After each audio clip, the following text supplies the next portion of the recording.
वो घटना ना होकर एक सोची समझी प्लानिंग के तहत एक मर्डर हुआ।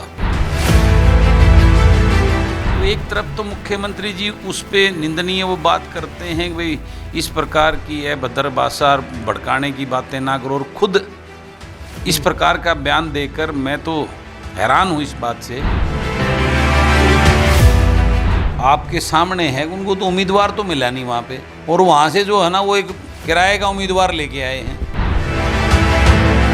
दुष्यंत चौटाला जी डिप्टी सीएम, इनके कई बार बयान आ चुके हैं कि मैं जिस दिन मंडी भी रहेंगी, एमएसपी भी रहेगा, मैं अपना इस्तीफा दे दूंगा। खट्टर साहब हंस के डंडे उठाने की बात कर रहे हैं इतने कॉन्फिडेंस से, मुझे तो नहीं लगता उनको कोई खतरा है।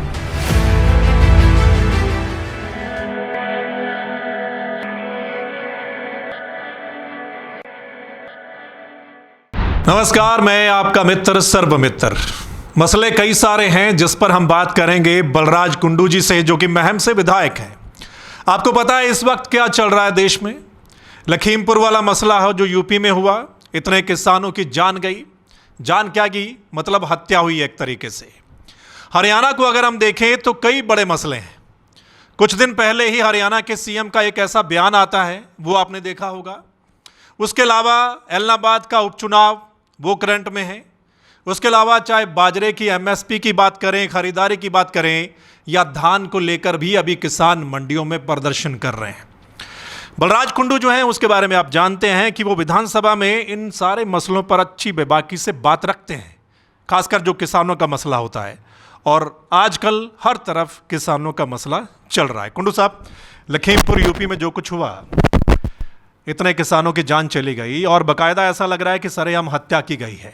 3-3 गाड़ियां ऊपर चढ़ा देते हैं, हालांकि समझौता हो गया। आपको क्या लगता है इस बार? आज की वीडियो आने के बाद में पूरे देश के सामने ये स्थिति क्लियर होगी कि वो घटना ना होकर एक सोची समझी प्लानिंग के तहत एक मर्डर हुआ। वो जिस प्रकार से शांतिपूर्व अपना आंदोलन, रोष प्रदर्शन किसान वहाँ कर रहे थे, और उनके बीच में किस प्रकार से 3-3 गाड़ियाँ घुसाकर वहाँ किसानों को रौंदा गया, इससे बड़ी दुर्भाग्यपूर्ण कोई घटना नहीं हो सकती। तो मैं तो यही कहना चाहूँगा, आज देश को, देश की सरकार को और कानून को और सुप्रीम कोर्ट तक की इसमें संज्ञान लेना चाहिए, और इसमें कड़ी से कड़ी कार्रवाई करते हुए दोषियों को बख्शना नहीं, उनको जो है ना बहुत कड़ी सख्त सजा दिलाने का काम करना चाहिए। घटना से कुछ समय पहले ही हरियाणा के मुख्यमंत्री का बयान आता है, और रिलेट किया जा रहा है काफ़ी जगह पर,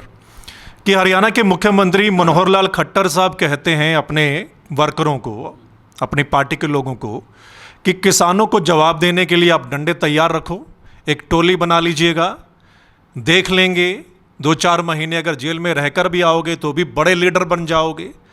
मतलब एक राज्य का मुखिया, और वो अगर ऐसी बात कर रहा है तो आपको नहीं लगता सीधा सीधा उकसाने वाली बात है कि एक सीएम ऐसी बात बोल रहा है? कोई दो राय नहीं, और मैं तो ये कहूँगा इससे शर्मिंदगी और निंदनीय कोई बात नहीं हो सकती। तो एक तरफ तो मुख्यमंत्री जी उस पे निंदनीय वो बात करते हैं कि भाई इस प्रकार की है भद्रभाषा भड़काने की बातें ना करो, और खुद इस प्रकार का बयान देकर मैं तो हैरान हूँ इस बात से कि एक प्रदेश के मुखिया की ये भाषा, इससे निंदनीय कोई बात नहीं हो सकती। जो कुछ हुआ था, जो एसडीएम ने बोला था, उसके बाद आपको पता है कि सरकार को मजबूरी में जांच बिठानी पड़ी। उस एसडीएम की वजह से सरकार कितनी बैकफुट पर दिखाई दे रही थी। ये ठीक वैसी ही भाषा थी कि आप डंडे रखिए और फिर जवाब दीजिएगा। हालांकि ये कई जगह से ये खबर आई है कि शिकायत दर्ज करवाई गई है, कोर्ट में भी कहा गया है, और भी कई जगह शिकायत दर्ज करवाई गई है। लेकिन आपको लगता है कि कोई कार्रवाई होगी मुख्यमंत्री साहब पर जो ऐसी भाषा बोल रहे हैं? क्या कार्रवाई होगी, ये तो फिर एक मजाक ही मैं कहूँगा इसको, इस बात पे जो वाकई में ही जो लोग कार्रवाई के लिए उन पे आज मुख्यमंत्री जी पे कार्रवाई करने की बात, तो एक मजाक के अलावा कुछ नहीं मैं कहूँगा इस पर। मैं तो ये भी कहूँगा भी जो एसडीएम साहब के जो बयानात थे करनाल में, और मुख्यमंत्री जी की ये बयान सुन के तो मुझे लगता है कि वो बयान भी मुख्यमंत्री जी के थे। उनको जिस प्रकार से फीड किया हुआ एक अधिकारी तो वैसे ही बोलेगा जो सरकार की तरफ से फीडिंग होगी। और जिस प्रकार की लीपापोती एसडीएम के मामले में भी सरकार ने की है, ये तो मुख्यमंत्री हैं, तो इस प्रकार की चीज़ें ये आने वाले भविष्य में प्रदेश के लिए, प्रदेश के लोगों के लिए चिंता का विषय है। अभी इससे साफ जाहिर है कि इस प्रकार की बातें सिवाय भाईचारा तोड़ने के लिए। एलनाबाद का बाई इलेक्शन आ गया, पूरे हरियाणा की नज़रें हैं उस इलेक्शन पर, और एक बार फिर अभय चौटाला मैदान में है इनेलो की ओर से। हालांकि उन्होंने किसानों के समर्थन में इस्तीफा दिया था। अब नज़रें हैं कि कौन कांग्रेस की ओर से, बीजेपी की ओर से, लेकिन इसमें आप कैसे देखते हैं, इस मुकाबले को आप किस तरीके से देख रहे हैं? देखिए, आपको याद होगा जिस टाइम अभय सिंह जी ने ये इस्तीफा दिया था, उससे कुछ दिन पहले घोषणा की थी, और जब उनकी खबर आई थी वो 1-2 दिन पहले इस्तीफा दे रहे हैं, तो मैंने उनको फ़ोन करके 2 बारी मेरी बात हुई। मैंने कहा, भाई साहब आप क्यों इस्तीफा दे रहे हैं? इस इस्तीफे से फ़ायदा क्या होने वाला है? उसके विपरीत विधानसभा में हम और आप बोलते हैं, किसान की आवाज़ उठाते हैं, वो एक आप कम होने से जो है ना कुछ मुझे भी जो है ना आपकी वो रहती, हम इकट्ठे बोलते हैं। तो उन्होंने सुना नहीं मैं तो कुर्बानी दूंगा और मुझे ये दूंगा। तो आज ये 8 महीने के बाद मैं उस दिन भी कह रहा था कि दोबारा ये चुनाव थोपने का मतलब क्या हुआ? आज उन्होंने इस्तीफा दिया तो अभी कौन से कानून वापस हो गए? किसान को कोई राहत थोड़ी ना मिली है, तो वो दोबारा फिर चुनाव में जा रहे हैं। ये बात मेरी समझ से बाहर है। अगर वाकई में ही वो किसान के लिए आए थे तो आज उनको चुनाव नहीं लड़ना चाहिए, और उनको जो है ना किसान संयुक्त मोर्चा को आह्वान करना चाहिए था कि मैं जब तक ये किसानों को ये चीज़ें नहीं मिलेंगी मैं चुनाव नहीं लड़ूंगा। और मैं किसान मोर्चा को आह्वान करता हूँ वो आएँ, अपना उम्मीदवार उतारें, और मैं उनके समर्थन में खड़ा हूँ, उनको सपोर्ट करेंगे। लेकिन संयुक्त मोर्चा वाले अपना उम्मीदवार नहीं उतार रहे ना, या तो संयुक्त मोर्चा वाले अपना उम्मीदवार उतार दें। देखिए, अभी मेरे को 4-5 दिन पहले चडूनी जी का एक मैंने वो सुना था, जिसमें उन्होंने ये कहा है कि उन्होंने भी यही बात बोली थी कि अभय सिंह जी अभी क्यों चुनाव लड़ रहे जा रहे हैं, उनको चाहिए कि भाई हम संयुक्त मोर्चा का उम्मीदवार उतारते हैं और हमें वो सपोर्ट करें। तो ये हरियाणा में तो आज चडूनी जी का एक अपना वो है, तो नेचुरली उस रूप को देखते हुए अभय सिंह जी को चुनाव में नहीं जाना चाहिए था। मेरी अपनी ये सोच है, क्योंकि ये फिर उनका फ़ायदा क्या हुआ ये 6-8 महीने में? क्या पॉपुलरिटी लेने के लिए? अच्छा, ये बताइए, क्योंकि बाई इलेक्शन है तो सत्ता बहुत कोशिश करती है और बाई इलेक्शन में बहुत होता है। आपको लगता है इस बार बीजेपी जेजेपी दोनों चुनाव लड़ेंगे, वहाँ पर उम्मीदवार बीजेपी को होगा? क्या लगता है आपको कि सत्ता की कुछ बात बन पाएगी? क्योंकि किसानों ने बोल रखा है कि भाई हम यहाँ घुसने नहीं देंगे। देखिए, आपके सामने है, उनको तो उम्मीदवार तो मिला नहीं वहाँ पे, और वहाँ से जो है ना वो एक किराए का उम्मीदवार लेके आए हैं।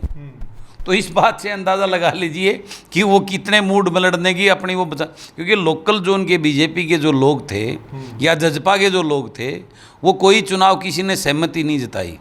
तो गोपाल कांडा जी का जो है ना वहाँ से उधार लेके उसके भाई को चुनाव लड़ा रहे हैं।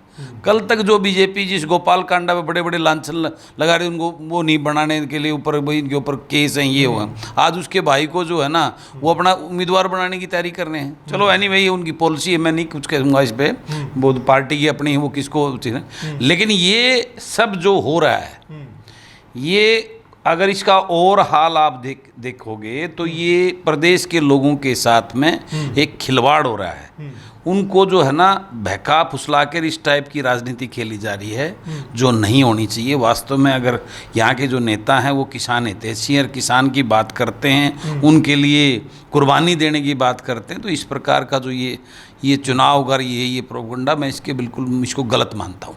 हरियाणा सरकार बड़ा दावा करती है, चाहे बीजेपी हो चाहे जेजेपी हो, खासकर जेजेपी में डिप्टी सीएम दुष्यंत चौटाला हैं, कि हम किसानों का दाना दाना खरीदेंगे, हम इतनी फसलों पे एमएसपी दे रहे हैं, कोई स्टेट नहीं देता। उसमें वो बाजरा का भी जिक्र करते हैं, लेकिन इस बार तो बाजरा पिट गया किसानों का।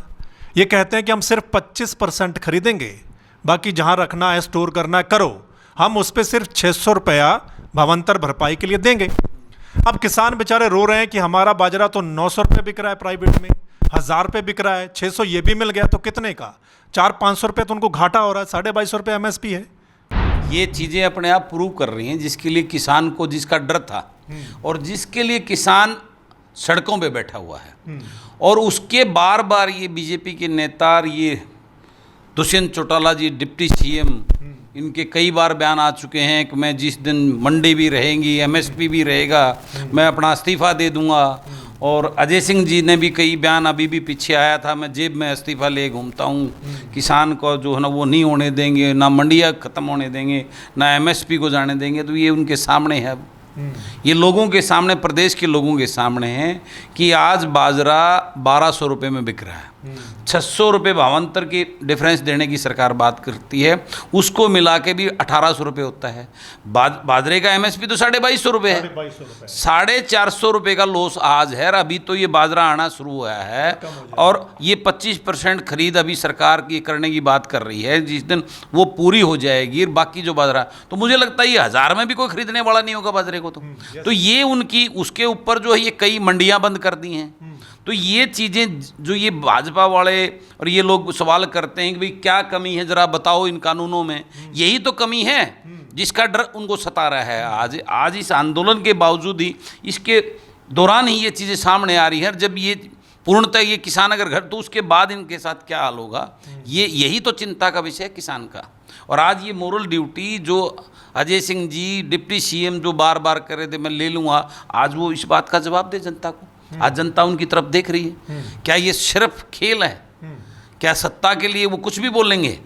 अब जनता जान चुकी है, वो कर रही है। अब आने वाला समय लोगों को, किसानों को, गरीब मजदूर को बहकाया और फुसलाया नहीं जा सकता है। अब आगे जो राजनीति करनी होगी वो प्रदेश हित में, लोगों के हित में, लोगों को सच्ची वास्तविक बातों के आधार पर ही लोग अपने बीच में नेताओं को आने देंगे। अदरवाइज इनका इसी प्रकार के बहिष्कार और आने वाले समय में मैं ये कहता हूँ इस प्रदेश के अंदर एक बहुत बड़ा बदलाव आपको देखने को मिलेगा। और आज जो प्रदेश का युवा है वो एक नई सोच के साथ जो है ना स्टडी कर रहा है। और मेरा ये मानना है कि आने वाले समय में 2024 में इस प्रदेश में अनेकों युवा पढ़े लिखे चेहरे जो धरातल पे रूट लेवल के होंगे, वो इस राजनीति में आके इनको क्योंकि आज जो राजनीति का प्रोपगंडा है, ये जैसे कोई भी पार्टी है, इसमें चंद 4-5 परिवारों का जो है ना खेल चल रहा है, इस खेल को बंद करने का काम करेगा आने वाले समय में। इस प्रदेश का युवा पूरी तरह अब जागरूक हो चुका है और इस आंदोलन ने उनको बहुत सारी चीज़ें, पिछले 10 महीने से जो आंदोलन चल रहा है, उनको बहुत सारी चीज़ें सीखने को मिल रही हैं और उनका इन राजनीतिक दलों का जो असली चेहरा है उनके सामने आ रहा है। बाजरा एक तरफ, धान को लेकर भी आज मैं देख रहा हूँ कई मंडियों में प्रदर्शन हुआ है कि पहले तो चलो लेट कर दी थी 11 तारीख, बाद में जल्दी ले आए कि 3 तारीख से हम करेंगे, लेकिन अभी भी खरीद नहीं हो रही है मंडियों में। बेचारे बैठे हैं किसान, ऊपर से सीजन कैसा है आपको भी पता है। तो मतलब क्या करे किसान, इसलिए तो वो बैठा है ना कि भाई हम क्या कर रहे हैं। जब तक सरकार की नीयत साफ नहीं होगी, ये उस प्रेशर में एक बार तो अनाउंसमेंट कर दी कि हम खरीद चालू करेंगे, लेकिन जब तक उसकी तैयारियां और सोच हो नहीं होगी, वो है ही नहीं सरकार की, तो खरीद कैसे हो सकती है। अब वो आड़ती पीछे आपने देखा हड़ताल पे बैठे हैं, उधर से जो परचेज करने वाले जो आ रहे हैं वो उनका कोई अभी वो नहीं है, कोई प्लानिंग सिस्टम है ही नहीं। इसलिए धान की सिर्फ अनाउंसमेंट हुई है, खरीद आज हर मंडी के अंदर जहाँ जहाँ धान इधर आया हुआ है, बहुत ही दयनीय हालत में आज किसान जो है ना वहाँ पे बैठा है। और ये सरकार की ये सारी चीज़ें हैं जो किसान के प्रति जो सोच है, और उसी वजह से आज ये किसान जो है ना 10 महीने से ये चीज़ें उसको दर्शा रही हैं। आज जो ये फ्लड की वजह से गिरदावरी की जो घोषणा की थी, अब गिरदावरी की घोषणा कर दी, वो गरीब किसान तो सोचता है गिरदावरी सब की हो रही है, हाँ। लेकिन अंदर खाते पता है नरमा की फसल की जो कपास की, तो उसके अंदर ले ही नहीं रखे उसके अंदर। और आज सबसे बड़ा नुकसान अगर को हुआ है वो कपास की फसल में, नरमा की फसल में हुआ है, जो बरसात की वजह से बिल्कुल खत्म हो चुकी है, लेकिन वो गिरदावरी में ले ही नहीं रखी। बहुत सारे फोन आते हैं और आपके इलाके से भी आते हैं कि महम में भी काफ़ी नुकसान हुआ है, और हमने ये भी देखा कि आप उनके खेतों में जा रहे थे, तो बहुत सारे किसान कहते हैं कि वो गिरदावरी कब होगी, सरकार ने बोल तो दिया हमारी फसल खराब हो गई है तो हम क्या कर रहे हैं। और ये हर बार होता है, इस बार नहीं। सरकार बोल देती है कि हम गिरदावरी करवा के देंगे, लेकिन वो किसान कहते हैं कि हमें तो 2 साल का नहीं मिला, 2 साल पहले हमारी फसल खराब हुई थी। मैं तो ये बता रहा हूँ, इस टाइम मैंने बताया हमारे वहाँ जो नुकसान हुआ है वो सबसे ज़्यादा नुकसान कपास की फसल में, नरमा की फसल में हुआ है, और वो गिरदावरी के अंदर ले ही नहीं रखी। हमारे एरिए में तो मूंग होती कितनी कम है, बाजरा भी जो है ना लिमिटेड एरिया में होता है, बहुत कम होता है, वो अपने उसी के लिए होता है। और बाजरे का जो सिस्टम आपको मैंने अभी बताया जो खरीद का है, एक पर्टिकुलर एरिया में, इसमें भी आज जो मौजूदा सरकार की जो इनकी कार्यशैली है, एक जो जिसका जिक्र मुख्यमंत्री जी ने अपने उसमें भी किया, एक पर्टिकुलर एरिया का, हरियाणा प्रदेश का, और उसी एरिया के अंदर मूंग भी होती है और बाजरा भी होता है। ये बेनिफिट 25% खरीद वाला भी उधरी देखना, आप देखना बाद में मैं इसका आरटीआई से लेंगे सरकार से, वो भी जो है ना उन्हीं को बेनिफिट देगा, पर्टिकुलर एरिया जिसको जो है ना अभी जो सरकार ने उनको लॉलीपॉप दे के अपने साथ ले रखा है, बाकी का जो है एरिया जो किसान वो उसमें बैठे हैं, तो उन्हीं को बेनिफिट देने के लिए पर्टिकुलर ऐसी चीज़ें बनाई हैं। ये बिल्कुल पूर्णतः स्पष्ट हो चुका है कि सरकार की नीयत किसान के प्रति बिल्कुल अच्छी नहीं है। किसान को बदहाल रखना ही सरकार की पॉलिसी के तहत है। आखिर में लास्ट सवाल है, हरियाणा की पॉलिटिक्स को आप कैसे देखते हैं? इस वक्त बड़ी चर्चा होती है और पिछले काफ़ी समय से चर्चा हो रही है कि हरियाणा के सीएम को बदल दिया जाएगा, खट्टर साहब को बदल दिया जाएगा, बीजेपी कोई और सीएम लेकर आएगी, लेकिन खट्टर साहब अभी भी बरकरार हैं। चाहे वो कुछ भी करें, चाहे कुछ बोलें, लेकिन खट्टर साहब अभी भी बरकरार हैं। जिस प्रकार से खट्टर साहब हंस के डंडे उठाने की बात कर रहे हैं इतने कॉन्फिडेंस से, मुझे तो नहीं लगता उनको कोई खतरा है। क्यों खतरे वाला तो ये, बाकी तो भारतीय जनता पार्टी बीजेपी का मुद्दा है। मैं तो एक विपक्ष का एक निर्दलीय विधायक हूँ, लेकिन मैं तो उनकी बॉडी लैंग्वेज से और उनका जो कॉन्फिडेंस और एक अहंकार भरा जो एक मुखिया के रूप में जिस प्रकार से वो चीज़ें हैं, मुझे तो ऐसी कोई आभास नहीं है, ना मेरी ऐसी कोई मैं ये मानता हूँ कि ऐसा होगा। लेकिन जो भी हो रहा है उनकी बातों से ये हरियाणा प्रदेश के लोगों के लिए एक चिंता का विषय है। Thank you so much Kundu साहब। जितने भी बड़े मसले हैं हमने कुंडू साहब से बात की है, बलराज कुंडू से। आपका इस पूरी बातचीत पे क्या कुछ कहना है? चाहे लखीमपुर वाला मसला है, एलनाबाद का उपचुनाव है, या धान बाजरा का हमने जिक्र किया, पॉलिटिक्स का जिक्र किया, सीएम के बयान का जिक्र किया, इन सब पर इनके जवाब आए हैं। आपको क्या लगता है इस इंटरव्यू पर? आपने अपनी राय ज़रूर दे देनी है। इस वीडियो को ज़्यादा से ज़्यादा शेयर कर दीजिएगा ताकि तमाम लोग अपनी राय जो है वो दे सकें। और अगर आप चाहते हैं कि सही रिपोर्ट आप तक पहुँचे तो फिर आपने इस चैनल को लाइक, सब्सक्राइब, फॉलो ज़रूर कर देना है। फिर मिलेंगे अगले और एक इंटरव्यू के बाद, या एलनाबाद के चुनाव के बारे में क्या अपडेट हैं वो भी आपको दिखाते रहेंगे। तब तक के लिए राम राम।